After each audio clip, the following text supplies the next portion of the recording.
material is so rich, whether it's personal understanding, like even noticing, being in touch with my own body on a regular basis. I've used that. I can't tell you how much I've used that in the last 15 weeks in my counseling work. The permission to make repair.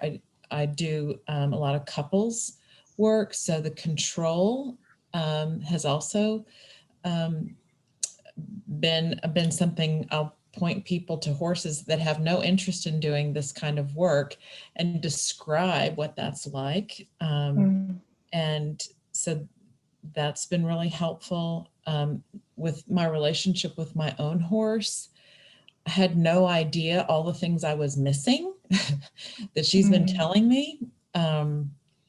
And so that's been really amazing, and definitely have had that up and down journey that I've heard described a little bit, certainly with self-doubt and what am I doing, and do I belong here? Is this, can I really learn this and hold this relationship? And I appreciate the permission. And I think that the phrase was the permission to make repair. And can I say, even in watching the materials, the videos for the last couple of units, all the brain information, I feel like that the things that Bettina was explaining in utero, again, all this movement, I'm just blown away.